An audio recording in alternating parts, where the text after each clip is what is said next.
এক শ্রেণীর মানুষ আছে যারা অপরের কাছে সাহায্য প্রার্থনা করে, আবেদন নিবেদন করে এবং ভিক্ষা চায়। যদিও তারা শারীরিকভাবে সক্ষম এবং চাইলে নিজেই উপার্জন করতে পারে, কিন্তু সে ভিক্ষাবৃত্তির জন্য নিজেকে ফকির সাজায় এবং গরিব নিঃস্ব প্রতিপন্ন করে। আজ আমরা জানবো এই শ্রেণীর মানুষগুলোর জন্য আল্লাহর শেষ পরিণতি হিসেবে কি রেখেছেন। ইসলাম সাধারণভাবে ভিক্ষাবৃত্তিকে সমর্থন করে না। ভিক্ষা করা হলো ঘৃণ্যতম কাজ, আর নিজেকে গরিব সাজানো, নিঃস্ব এবং অসহায় সাজানো ইসলামের পরিপন্থী, যার জন্য ওই সকল ব্যক্তিদের ক্ষেত্রে পবিত্র হাদিস শরীফে বর্ণনা করা হয়েছে ওদের মুখমণ্ডলে পরকালের মহাবিচার দিবসে কোনো মাংস থাকবে না। আল্লাহ তাআলা তার চেহারা থেকে সমস্ত মাংস তুলে নেবেন। চেহারা আর মুখমণ্ডলে শুধু হাড় আর হাড় থাকবে, মানে মুখের কঙ্কালটা শুধু থেকে যাবে। আল্লাহু আকবার।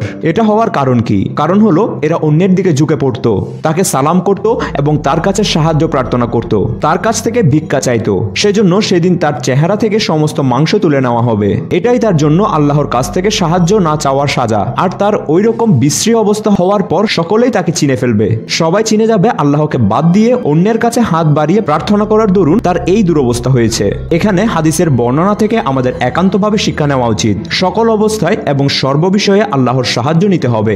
প্রার্থনা করলে তার কাছেই করতে হবে। চাওয়া এবং পাওয়ার দরকার হলে তার নিকটে হাত প্রসারিত করতে হবে।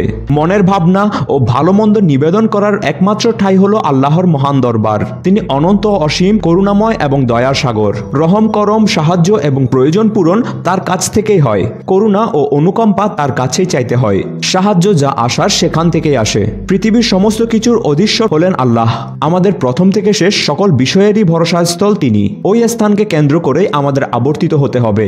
আর অন্য কোনো পথ বা ব্যক্তির উপর নির্ভরশীল হওয়া যাবে না। তাকে আঁকড়ে থাকতে হবে। এটাই আমাদের এক এবং অদ্বিতীয় সাহায্য চাওয়ার কেন্দ্রবিন্দু। তাই আমরা প্রার্থনা করি, হে আমাদের দয়াশীল এবং করুণাময় আল্লাহ, তুমি আমাদের ওই একক পথের প্রতীক বানাও। জীবনের গন্তব্যস্থল বানিয়ে দাও তোমার ঠিকানাকেই। আমাদের আশা, আকাঙ্ক্ষা, চাওয়া পাওয়া, আবেদন সকল কিছুই তোমার কাছেই। আমরণ তুমি আমাদের এই পথের উপর টিকিয়ে রেখো, এর ব্যতিক্রম করো না, আর পরকালে সকলের সামনে বেজ্জত হওয়া থেকে বাঁচিয়ে দিও। আমিন। আপনাদের কাছে অনুরোধ, ভিডিওটি কেমন লাগলো কমেন্ট করে জানাবেন। ভালো লাগলে লাইক করবেন, আর আমাদের চ্যানেলে সাবস্ক্রাইব করার পর বেল আইকনে ক্লিক করবেন পরবর্তী ভিডিও আসার নোটিফিকেশন পেতে। আপনাদের কাছে এই পাওনাটুকুই আমাদের পরবর্তী কাজের উৎসাহ যোগাবে। এবং আমাদের অন্যান্য ভিডিওগুলো না দেখে থাকলে দেখে নিতে পারেন এখনই।